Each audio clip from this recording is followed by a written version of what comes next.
माननीय प्रधानमंत्री श्री नरेंद्र मोदी जी का कर्तव्य भवन में बना हुआ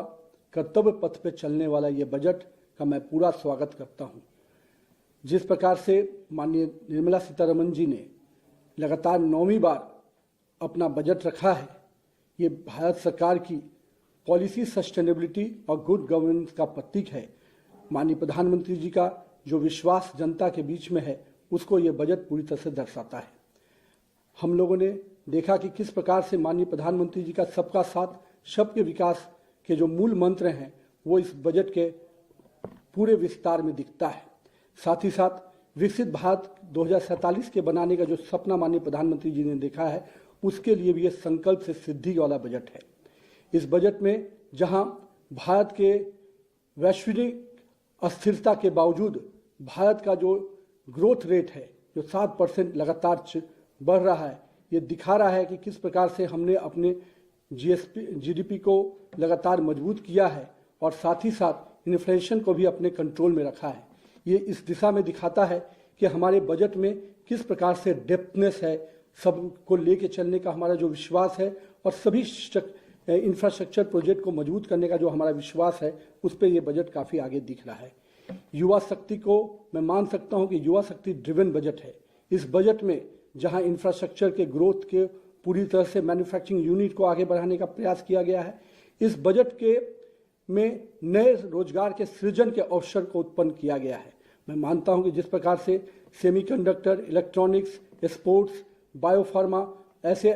कई अन्य क्षेत्रों को जिस प्रकार से सरकार का इंसेंटिव मिल रहा है, कहीं 40,000 करोड़ का सेमीकंडक्टर्स के क्षेत्र में, 10,000 करोड़ का बायोफार्मा में जो सपोर्ट सिस्टम खड़ा हुआ है, ये सपोर्ट सिस्टम स्पष्ट रूप से सरकार की इस मंशा को दोहराता है कि हम नए रोजगार के सृजन की दिशा में आगे बढ़ रहे हैं। साथ ही साथ इस बजट ने महात्मा गांधी के ग्राम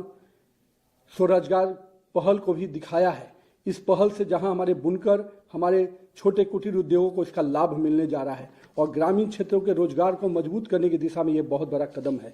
साथ ही साथ टूरिज्म और कल्चरल सेंटर को भी विकसित करने का जो सपना माननीय प्रधानमंत्री जी देख रहे हैं, लगातार उस दिशा में सरकार का ये बजट उस पहल को दिखा रहा है। साथ ही साथ हम कह सकते हैं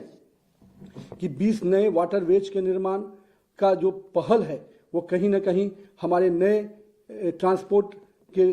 दिशा को खोलता हुआ बजट दिख रहा है। जहां अब तक हम लोग एयरवेज, रोडवेज पर काम करते थे, ट्रेन पे काम करते थे, रेलवे पे काम करते थे, और हम वाटरवेज की दिशा में भी बेहतर अवसर के साथ आगे बढ़ रहे हैं। पटना और बनारसी को शिप रिपेयरिंग सेंटर के रूप में विकसित करने की जो योजना माननीय प्रधानमंत्री जी ने बजट में दिखाई है, उससे कहीं ना कहीं इन इलाकों में भी बहुत बड़ा नए रोजगार के सृजन होंगे। हम कह सकते हैं कि नारियल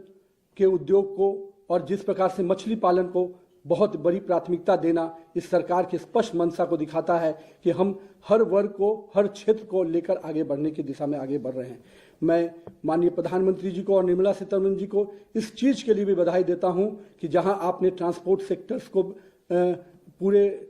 आगे बढ़ाने में आपने बड़ा कदम उठाया, आपने बजट में बड़ा आकार दिया, वहीं डिफेंस सेक्टर को आपने 7.8 लाख करोड़ के बजट से स्पष्ट संकेत दिया है कि हम देश के सुरक्षा के साथ कोई कंप्रोमाइज नहीं कर सकते हैं। तो मैं मानता हूं कि इस बजट ने समाज के हर वर्ग को विकास के साथ जोड़ना, समाज के हर वर्ग को लेके चलने की जो मंशा माननीय प्रधानमंत्री जी की रही है, वो मंशा हम सबको दिख रही है। और हम कह सकते हैं कि आज के इस बजट से समाज का हर वर्ग, चाहे वो युवा हो, महिला हो, नारी हो, मध्यम वर्ग हो, सब के लिए माननीय प्रधानमंत्री जी ने इस बजट में आकार दिया है। इसके लिए मैं माननीय प्रधानमंत्री जी को और माननीय वित्त मंत्री श्रीमती निर्मला सीतारमण जी को बहुत बहुत बधाई देता हूं। इस बजट